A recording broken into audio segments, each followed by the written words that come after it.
that although Travis had never been bashful, he was undoubtedly acting strangely. Travis reddened after Taylor's response, acknowledging that he couldn't be happier right now. Yet he was a little anxious about how everything would turn out. Taylor claimed that the fact that Travis never made an effort to disguise who he was what pulled her in. She commented, "He's so unapologetically himself. He's always Travis, whether he's playing with his family or just lounging around the house." She admitted to Jason that she has dated people who behaved differently in front of the camera or in public. "But with Travis, you get what you see," Jason agreed, stating that it was nice to hear someone value it, and that it had been true for as long as he had known his brother. Taylor chuckled and remarked, "Even when he's acting like a fool." In response, Jason said, "Especially then." Travis chimed in, saying that only Taylor could manage his particular brand of mayhem. Although the show was full of lighthearted banter, there were also poignant moments.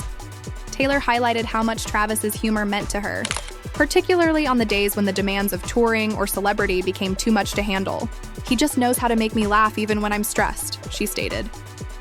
"Everything feels lighter when he calls me and makes the worst impersonation or sends me the craziest." Memes, everyone in the studio laughed. When Travis belted out a few off-key lyrics from one of Taylor's earlier songs in response to Jason's question about if he had attempted to impress her with his musical skills, Taylor expressed her gratitude for Travis's willingness to be goofy and the fact that they had spent evenings at home simply listening to music. She acknowledged that he can play the guitar fairly well, but he's even more skilled at coming up with amusing lyrics. Travis said he was still waiting for his Grammy while blushing once again. Jason also made a joke about how the world wasn't prepared for a duet with Kelcer Swift, unless it was done at the Super Bowl halftime show. Fans went crazy when Taylor smiled and teased that she and Travis might work together on something amazing one day. She also used the opportunity to hint at the title of her next album, TS12, and to say that it would have a new sound. "It's different, but I think people will love it," she stated. There are a few songs inspired by new experiences, some happy, some bittersweet, but they all feel really honest. Jason leaned forward and inquired as to if Travis or their shared experiences had influenced any of the songs. With a smile, Taylor responded that she found inspiration in every aspect of her life and that it's difficult to keep your happiness from showing in your work when you're truly pleased. Travis grinned as he said he had never been more proud of Taylor and that he had heard a couple of the new tracks, joking that she saves the most obscure ones for last. With a smile, Taylor told Jason that she enjoyed surprising Travis with brand new music at unexpected times, occasionally just playing a brief clip on her phone while they were at home or driving. As the topic of family came up, Taylor talked candidly about how hospitable the Kelcers had been. She informed Jason that Donna Kelce had rapidly taken on the role of a second mother, constantly sending over her favorite meals or checking in via text.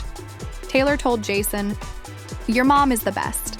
She simply gives everyone a sense of belonging." Jason chuckled and remarked that his mother had always harbored affection for the family's musicians.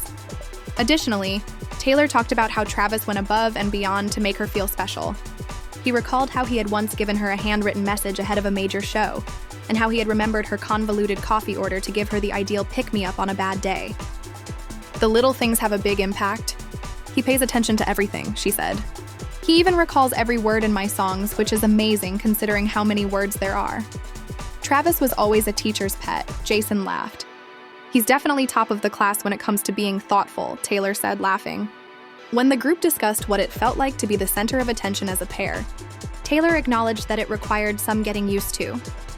"We both understand what it's like to be constantly observed," she remarked. "However, we make it a point to set some time for ourselves." Travis nodded and expressed his want to be there for Taylor, encouraging her at performances and standing by her side no matter what.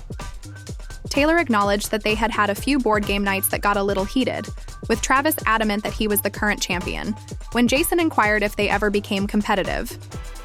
"I'm his, but he's my biggest fan," Taylor remarked, turning to face Travis. "We just get each other." There was a lot of laughs throughout the program. Jason also brought out a series of fan questions at one point, asking Taylor about everything from the strangest gift Travis had given her to her favorite Chiefs game. According to Taylor, her first game at Arrowhead was the best. The strangest present was a Chiefs-themed onesie for her cat, which Travis claimed was both fashionable and useful. Taylor hinted that anything is possible when Jason asked if she intended to write a song about football. She added that Travis had once written her a poem, which she saved in her wallet and described as the most romantic thing she had ever seen. Jason made fun of Travis for being a huge softie after he flushed, which only served to lighten the atmosphere in the studio. As the show came to a close, Taylor expressed her gratitude to the Kelcer family for their swift acceptance of her and the importance of having a second family to rely on. Travis clasped her hand and remarked, "She's the most talented person I've ever met," after Jason mentioned they were fortunate to have her. After blushing, Taylor answered, "And he's the kindest." They discussed their future plans, with Travis stating he would stop at nothing to help Taylor realize her aspirations, and Taylor teasing more surprises for her followers. Jason thanked Taylor for participating and hinted that she would need to return soon, particularly if the Chiefs won the Super Bowl once more, as he concluded the episode. The conversation went into overdrive when Taylor said she will be back and perhaps even bring a new song or two. Fans everywhere hurried to relive their favorite scenes, share highlights, and make predictions about Taylor and Travis's future as the titles rolled. The program, which combined lighthearted humor with emotional confessions and gave everyone a glimpse into a love tale that felt both grand and relatable, was immediately acclaimed as a masterpiece.